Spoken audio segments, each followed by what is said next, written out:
Convido você a abrir a palavra do Senhor no livro de Filipenses, capítulo 1, versículo 3, nós vamos estar lendo. E nós vamos estar fazendo novamente, entendendo de uma forma expositiva, que esse texto tão rico tem para o meu coração e para o teu coração nessa manhã, amém? Eu estou usando aqui a NAA, vai dizer assim: dou graças ao meu Deus por tudo o que lembro de vocês, fazendo sempre com alegria súplicas por todos vocês, em todas as minhas orações. Dou graças pela maneira como tem participado na proclamação do Evangelho desde o primeiro dia até agora. Estou certo de que aquele que começou a boa obra em vocês há de completá-la até o dia de Cristo Jesus. Aliás, é justo que eu assim pense de todos vocês, porque eu os trago no coração, seja nas minhas algemas, seja na defesa e confirmação do Evangelho, pois todos vocês são participantes da graça comigo. Pois Deus é testemunha da saudade que tenho de todos vocês, no profundo afeto de Cristo Jesus, e também faço esta oração: que o amor de vocês aumente mais e mais, em conhecimento e toda percepção, para que vocês aprovem as coisas excelentes e sejam sinceros, inculpáveis para o dia de Cristo, cheios do fruto de justiça,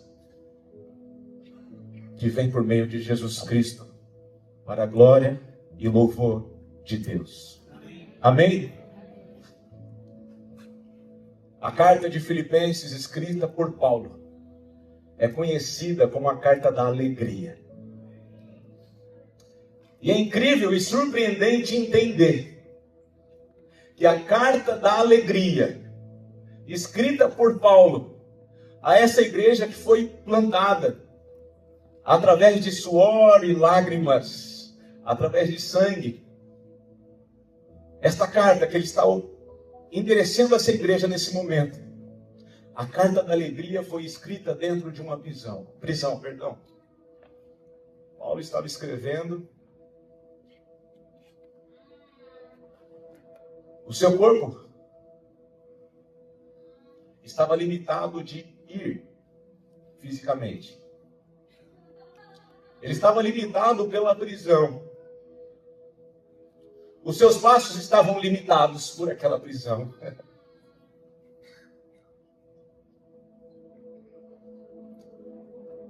Mas dentro dessa prisão, ele continua propagando o amor do Pai. O céu continuava aberto. As palavras de Paulo continuavam ecoando. Ele estava preso aos olhos físicos, aos olhos humanos. Mas o que Deus estava fazendo através da vida dele naquela prisão, não tinha como prender. Não tinha como algemar. Então ele escreve a carta à igreja de Filipos, a carta da alegria dentro de uma prisão. Lucas vai registrar em Atos dos Apóstolos, capítulo 16, aquilo que Paulo, o grande apóstolo, tinha passado naquele lugar, tinha passado em Filipos. Paulo está prestes a fazer a sua segunda viagem missional, minhas irmãs. Mas Paulo entende uma coisa: ele colocava a agenda dele diante do Senhor. Mas ele sabia que o Senhor tinha o plano, o tempo e o modo perfeito para todas as coisas. A vontade de Paulo na sua segunda viagem missional era ir para a Ásia. Mas o Espírito do Senhor muda aquilo que Paulo estava pensando em fazer. E nós sabemos que o homem pode fazer planos, Marquinhos, mas a resposta ela vem de Deus. E sabemos também que Paulo não andava de acordo com a tua agenda e a tua vontade. Paulo andava de acordo com a agenda dos céus para o que ele estava fazendo. Paulo dava os seus passos direcionados pelo Espírito Santo de Deus. Mas olha que interessante. Aos olhos humanos, provavelmente nós falaríamos para Paulo: Igreja, Comunidade Amigos de Fé, estou indo nesse momento para a Ásia para levar o Evangelho de Cristo, o Evangelho da salvação. Possivelmente falaríamos: glória a Deus, que bênção, meu irmão, que maravilha, vamos orar juntos.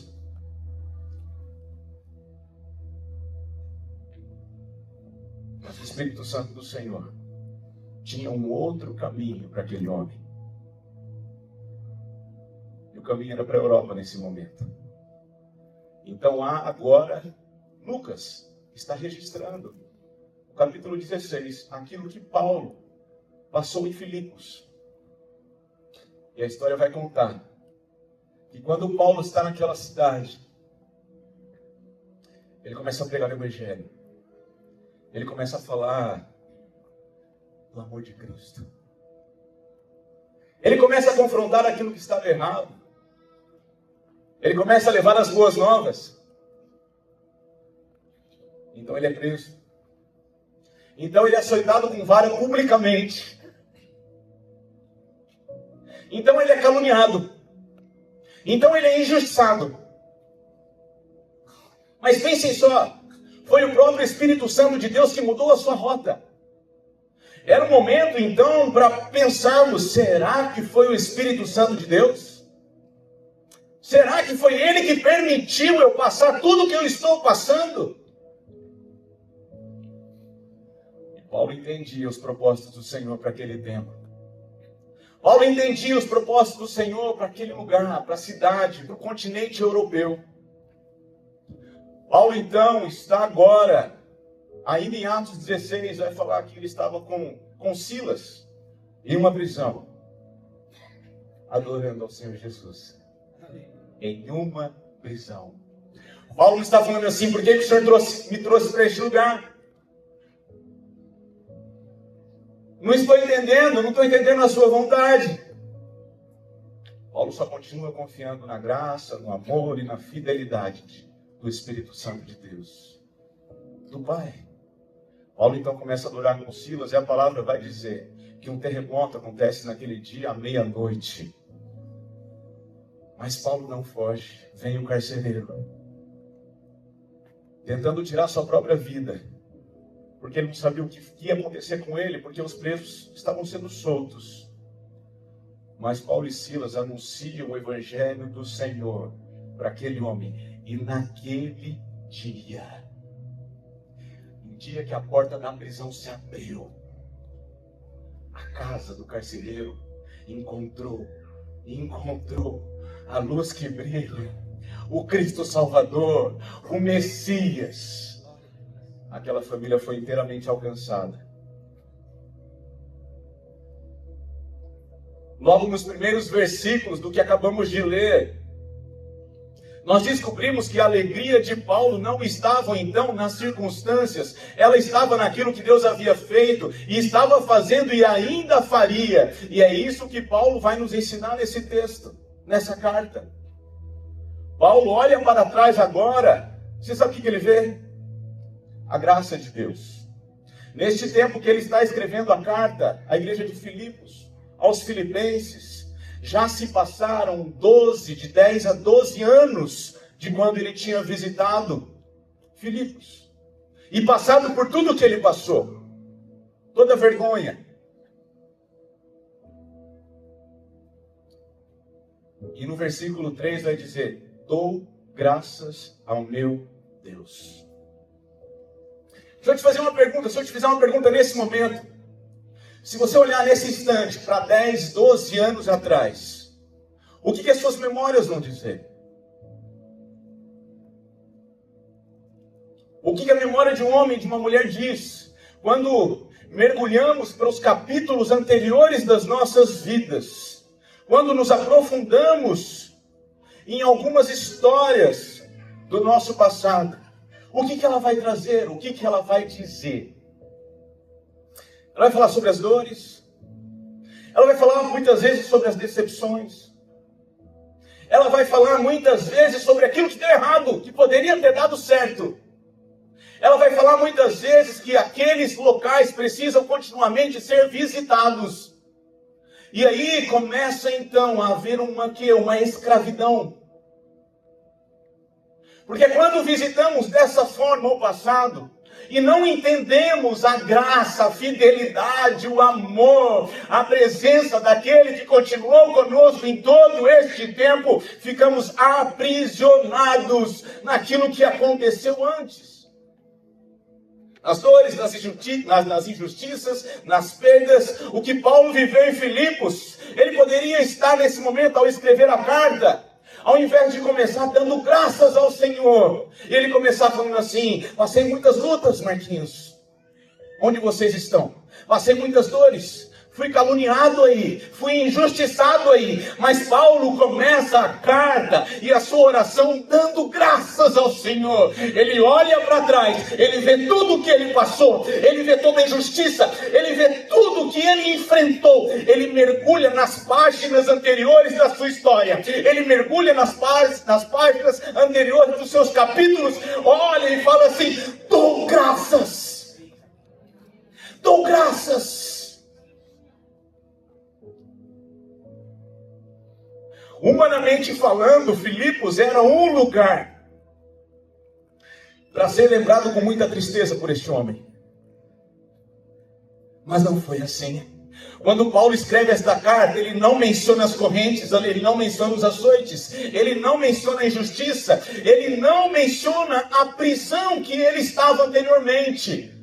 Paulo inicia a sua carta de uma maneira surpreendente. Ele começa agradecendo a Deus, dando graças ao Senhor, porque ele viu a graça de Deus em toda a tua história naquela cidade. Ele diz: dou graças ao meu Deus por tudo que recordo de vós. Paulo não escolheu, meu irmão, minha irmã, presta bem atenção. Essa pode ser uma chave para a tua história. Essa pode ser uma chave para a tua mente. Essa pode ser uma chave para a tua vida. Paulo não escolheu guardar as memórias daquilo que lhe causou dor. Meu Deus!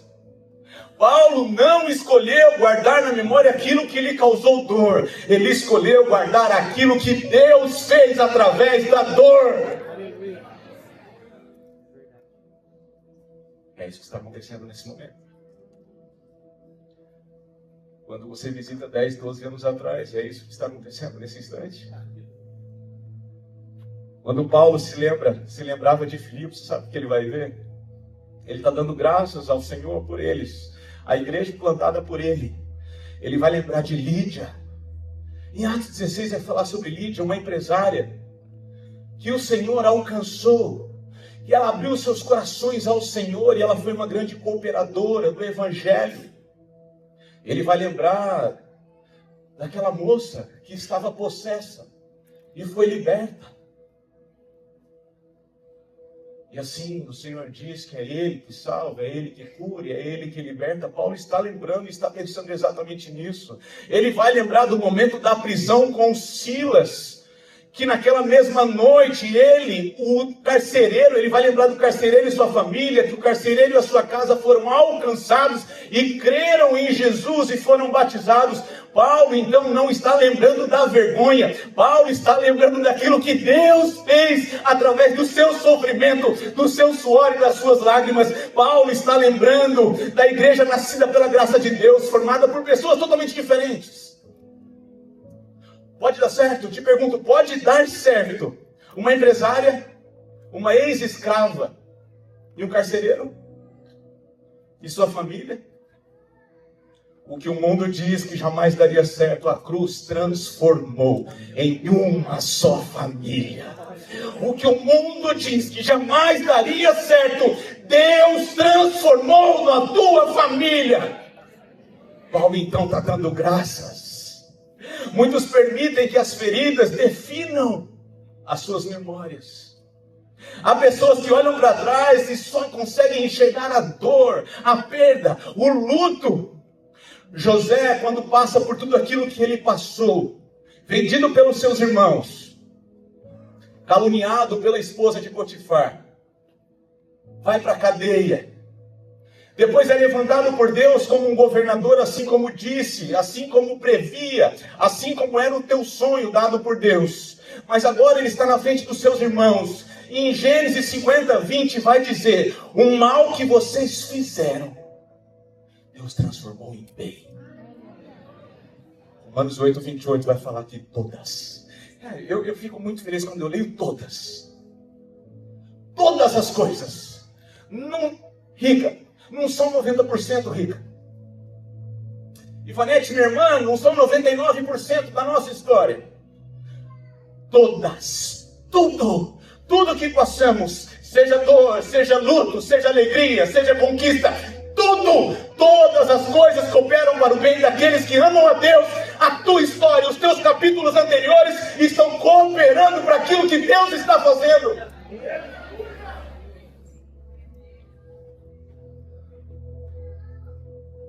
O príncipe dos pregadores, Charles Spurgeon, vai dizer que a memória santificada, ela conserva mais vivas as misericórdias de Deus do que as aflições da vida.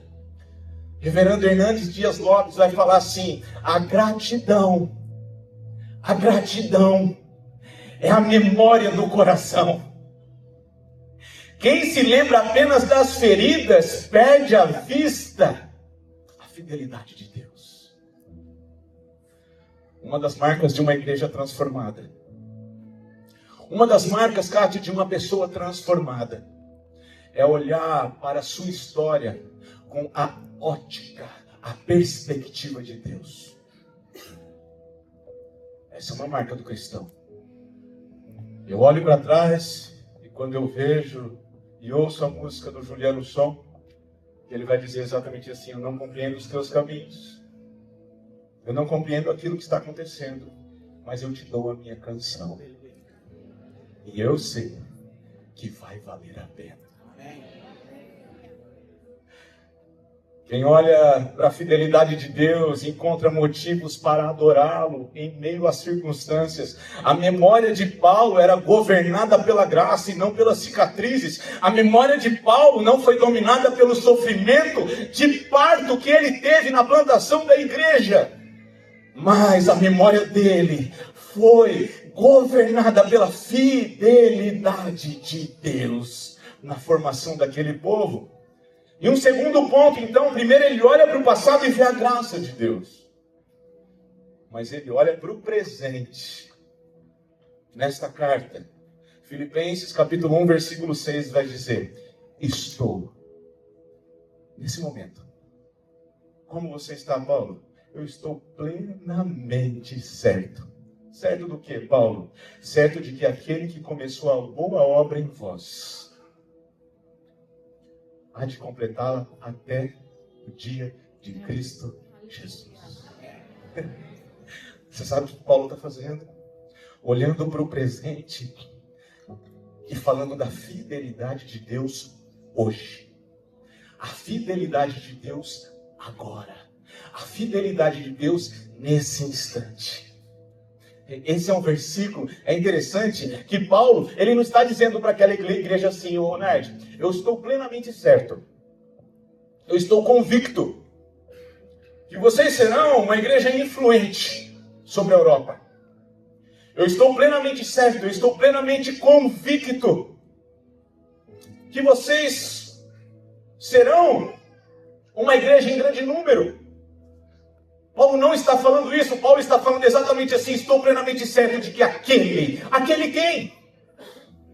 Aquele, sujeito da frase, aquele é o poderoso Deus, aquele que começou a boa obra em vocês, ele há de completá-la.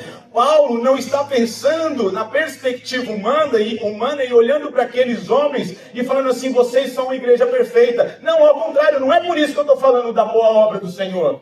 Paulo não está olhando para aquela igreja e falando assim: vocês não vão falhar. Paulo está falando assim, que aquele que começou, Deus, a boa obra, ele vai continuar fazendo, ele vai terminar. Nós começamos muitas coisas e não terminamos. Deus nunca abandona aquilo que ele começou. Somos muitas vezes limitados, incapacitados, mas Deus é o Deus todo-poderoso, o todo-soberano e pode todas as coisas. Somos inconstantes, mas leia assim como ela a canção que você mandou no grupo nessa manhã. Ele permanece fiel, Deus continua sendo fiel. O Deus que inicia é o mesmo Deus que completa. O Deus que começa é o mesmo Deus que termina. Charles Spurgeon vai dizer: Deus não abandona a sua obra porque ela ainda não está perfeita. Ele continua trabalhando justamente porque decidiu aperfeiçoá-la. A boa obra mencionada por Paulo é a tua salvação e a minha salvação. É a graça de Deus na vida do cristão. É quando Deus toma a iniciativa da salvação. Sabe por que você está aqui nessa manhã? Porque Ele te encontrou. Porque o Evangelho do Senhor Jesus alcançou o teu coração e o meu coração. O Evangelho que nos regenera pelo poder do Espírito Santo e nos santifica diariamente, para que a cada dia sejamos mais parecidos com o Filho, com Cristo. Talvez hoje existam pessoas que olham para as suas limitações e pensem assim: será que vou conseguir?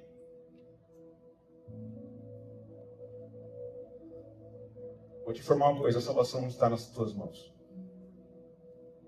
Está na mão daquele que começou. Não é pela tua força, não é por aquilo que você faz. É porque Ele é.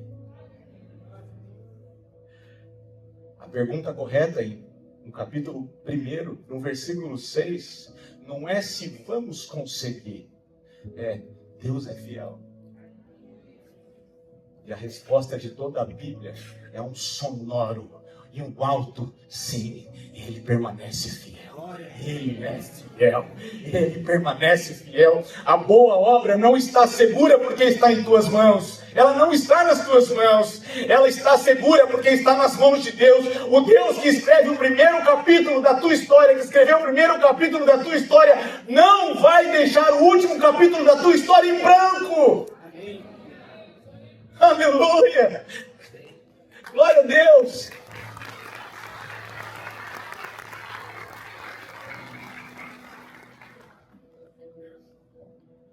Ele olha para o passado e vê graça. Ele olha para o presente e fala da fidelidade de Deus na sua obra para com a igreja. E agora ele olha para o futuro. E no versículo 9 vai dizer assim: e também faço esta oração. Qual oração? Qual? Que o amor de vocês aumente mais e mais. Que o amor de vocês aumente mais e mais em conhecimento e toda a percepção, para que vocês aprovem as coisas excelentes e sejam sinceros e inculpáveis para o dia de Cristo, cheios do fruto de justiça, que vem por meio de Jesus Cristo para a glória e louvor de Deus. Depois de agradecer ao Senhor, depois de dar graças ao Senhor, por aquela igreja plantada, por aqueles irmãos, Paulo ora.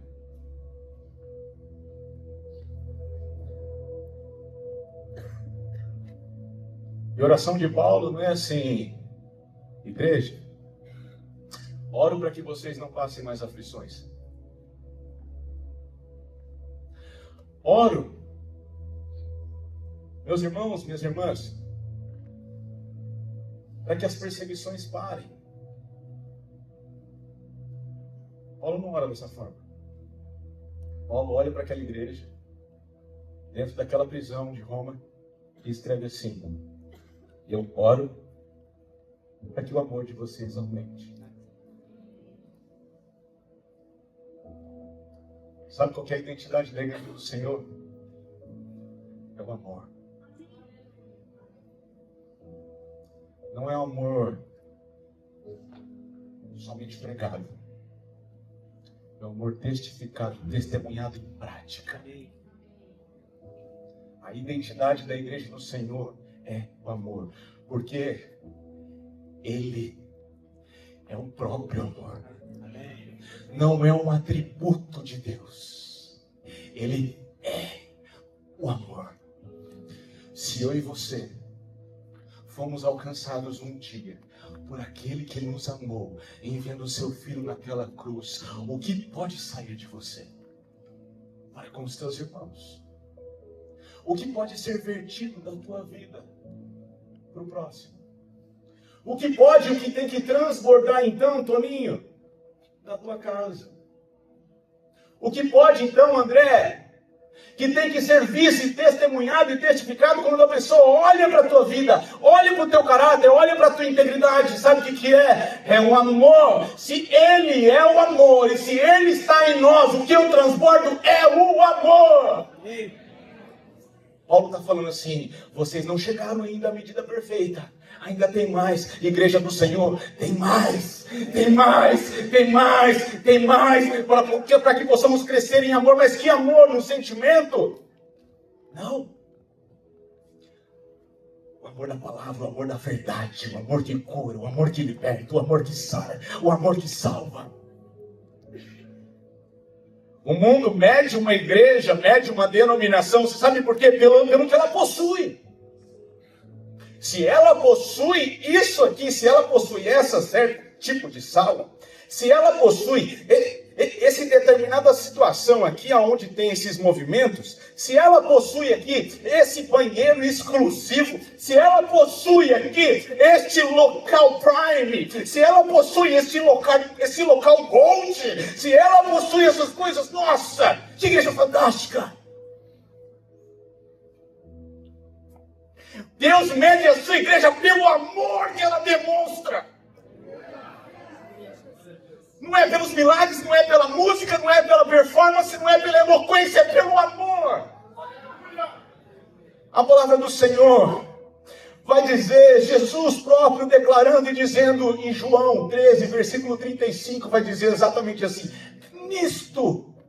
Nisto, Jesus dizendo, conhecerão que vós sois os meus discípulos. Sabe como? Sabe como que Jesus está falando? Que vão nos conhecer como discípulos de Jesus exatamente dessa forma. Se tiverdes amor um para com os outros. O amor não é um simples ministério, não é um ministério de uma igreja. É a identidade dela. A igreja, ela não pode ser conhecida apenas pelo que prega. A igreja tem que ser conhecida por aquilo que ela vive, o evangelho que ela anuncia. Mas Paulo vai além. Paulo, ele não está apenas pedindo mais amor, que aquela igreja continue crescendo em amor. Ele fala assim, que vocês cresçam em amor e em conhecimento e percepção. Paulo está falando exatamente assim, um amor que é firmado na verdade.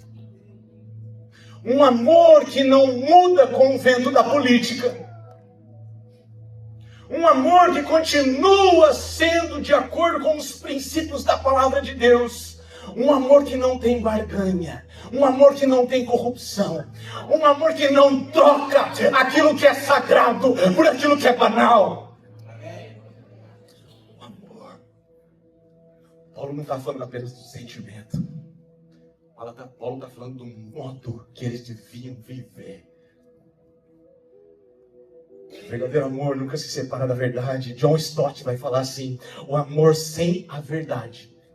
Olha só, o amor sem a verdade torna-se sentimentalismo. E a verdade sem o amor torna-se dureza. Ele está falando assim, John Stott está falando, a verdade e o amor andam juntos, são totalmente inseparáveis. Totalmente inseparáveis. Mas Paulo continua, tem um propósito, tem um porquê, tem uma finalidade. Para quê? Que ele ora então por essa igreja, para que ela continue crescendo no amor. Da forma correta, ele vai falar assim, para a glória e louvor de Deus. Meu irmão, minha irmã, esse é o alvo da igreja, glorificar o Pai. A glória não é nossa.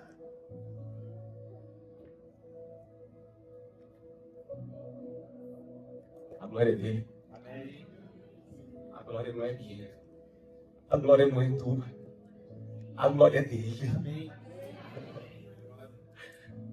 Toda boa obra que Deus realiza tem um único objetivo: Pastor, qual que é o objetivo? Que Cristo seja glorificado. John Piper vai dizer bem assim: Deus é mais glorificado, presta bem atenção, Deus é mais glorificado em nós, sabe quando? Quando nós estamos satisfeitos nele. Quando nós estamos satisfeitos nele, nós entendemos que as lutas, o choro, as lágrimas, os desafios estão à nossa frente, eles são plausíveis, realmente são gigantes, mas nós estamos satisfeitos nele, não naquilo que não temos. Sabe o que fazemos quando isso acontece? Estamos glorificando o Pai.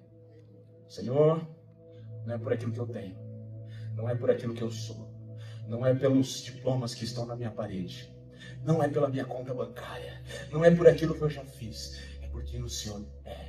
A glória é totalmente tua, a glória não é minha, a glória é tua, e a minha vida precisa apontar para o Senhor. A minha vida não pode apontar para mim, para o meu nome, para o meu sucesso, para as minhas conquistas. A nossa vida é uma seta para quê? Uma seta que aponta para o Pai, uma seta que aponta para o Filho, através do Espírito Santo de Deus que age em mim e em você.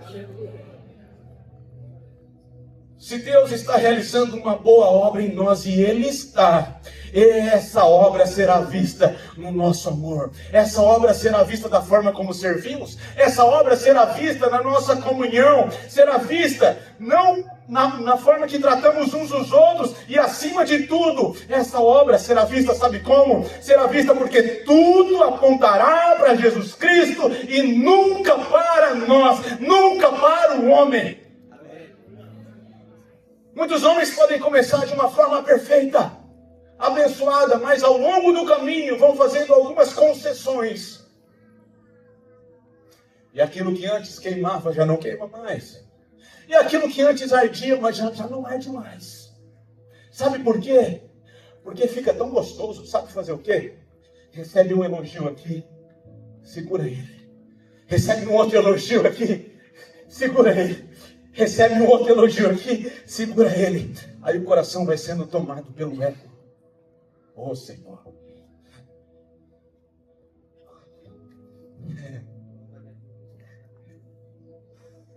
Que o Senhor cresça. E que venhamos a diminuir a cada dia mais. Que Ele cresça. E que diminuamos. Que Ele apareça. A obra que o Senhor continuou e começou na tua vida há de se completar. Ao escrever aos Filipenses, Paulo nos ensina, Dona Elza, a olhar para a vida na perspectiva de Deus. Ele olha para trás, ele vê a graça. Minhas irmãs, quantas histórias lindas e abençoadas você já passou?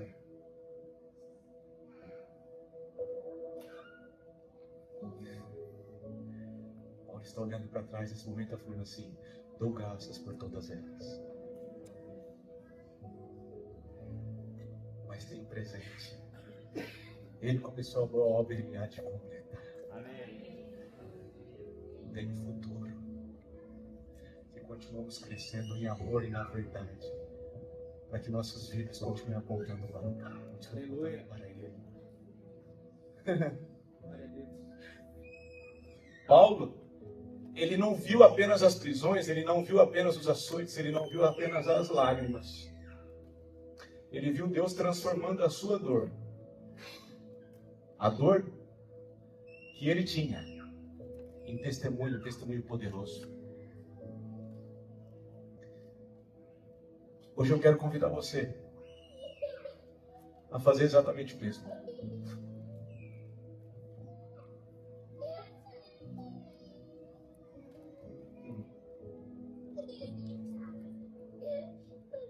Convido você a entrar em alguns capítulos da sua história.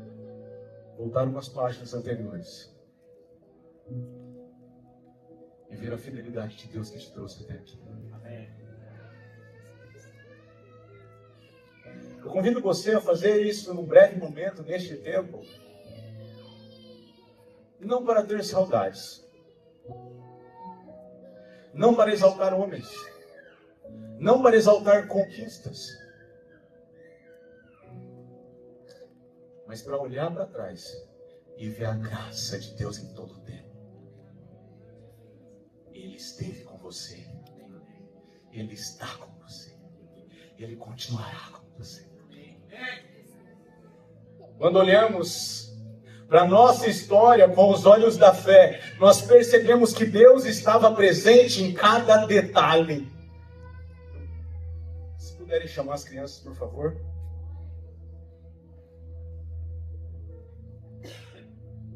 Talvez algumas lágrimas não fizeram sentido. Talvez algumas perguntas, Abel, ficaram sem ser respondidas. Talvez algumas portas continuaram confundindo porque elas se fecharam. Então trouxeram uma confusão. Talvez algumas respostas até demoraram para chegar e não chegou no nosso tempo. E se tivesse chegado, se o Senhor tivesse aqui antes, eu quero te dizer uma coisa. Luana, Deus nunca desperdiçou o único capítulo da sua história. Meu irmão, minha irmã, Deus nunca desperdiçou uma lágrima sequer da tua história. Marcão, Lindão, ela continua sendo escrita, não com as nossas mãos, mas com as mãos dele. Cada oração, cada desafio, cada lágrima, cada resposta, cada vida alcançada, cada passo, tudo faz parte do plano daquele que começou a boa obra em nós. Hoje nós podemos olhar para trás e dizer com toda certeza, Deus nunca deixou de conduzir a tua igreja.